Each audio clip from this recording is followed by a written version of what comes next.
Since COVID occurred back in 2020, I've spoken to many coaches and leaders who all share a very similar concern. We're observing how the stress people felt from the COVID era never passed, even after COVID had passed. While there are many factors leading to this, way beyond COVID, we noted that so many people are experiencing ongoing feelings of fear, anxiety, emptiness. We've seen an increase in imposter syndrome. Also, confusion about the direction of life and the world in general. Many are also feeling deeply uncertain about what is true and what is false in the media. It's almost as if the uncertainty of what is going on externally has translated to uncertainty of what is going on internally. Today, we're going to take a look at this deeply human experience through the lens of coaching to integration. As coaches and leaders, there are a few things that can help to keep close to the heart as we navigate this post-COVID era world with our clients and, more importantly, with ourselves. First, let's consider the impact of stress on integration. We talk about this a lot in our coach training programs because it is imperative that as a coach and a leader, we meet our clients within their window of tolerance, especially if we wish to help them level up. Integrative intelligence teaches us this. When someone is under stress, they naturally tend towards disintegration. They naturally tend to become self-forgetting. They naturally tend towards shutting down or tuning out.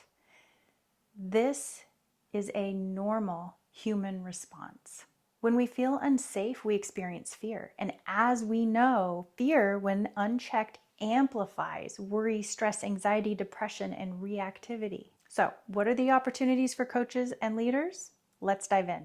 Just yesterday, I was talking to a few other coaches about this, and we were sharing how after the COVID era, we were hearing more requests for guidance and advice from clients than we've ever heard before. The requests all seem to boil down to, just tell me what to do. Now, as coaches and leaders, it can be really tempting to step in. After all, we're here to help. We want to help. Yet, here's the thing. People may not want the coaching in that moment. They may be wanting to be given the answers. And it makes sense. I know personally when I'm tired, I'm feeling weary of the political division in the world, or I'm self-doubting, having that surface, I don't necessarily want to look on the inside. It just feels like more work. This is a very normal response.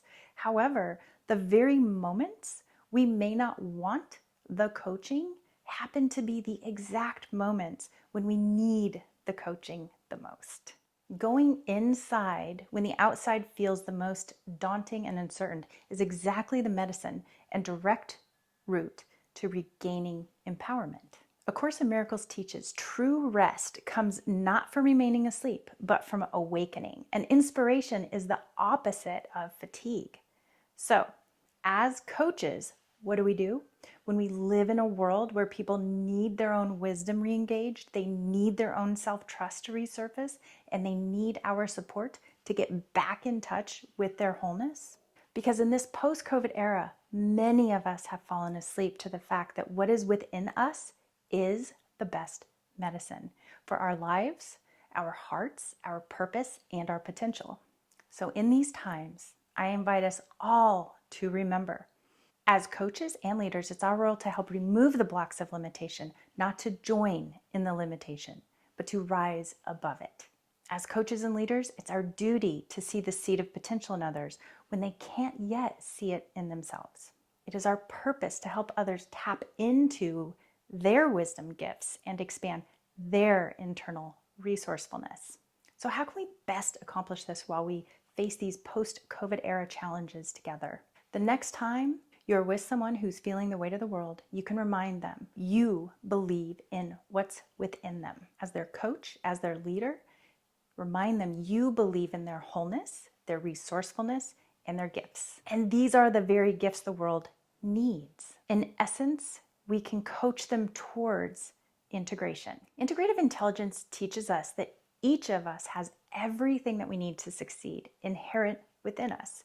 Yes, there is a time for external resources and provisions like consulting, counseling, and in moments of leadership. However, before we can utilize external provisions to their potential, we must first be elevated by our own potential. And elevating potential is an inside job. We as coaches and leaders get the privilege to mirror back and honor the wisdom within ourselves and within others. And I get it. Coaching and leading in a world post-COVID has its challenges. So keeping this bigger picture perspective is a way that we can continue to coach towards integration and also continue to integrate our own potential as a coach and leader. During these times, I invite us all to continue to share our confidence, our patience, our presence with ourselves and with those we lead. If you are a coach or leader bumping up against the just tell me what to do challenge, my message to you is this: hold your faith in people's wholeness, hold your faith in their resourcefulness, their wisdom, and their potential. Because as you do, you will continue to hold the doors of possibility wide open for them and for you.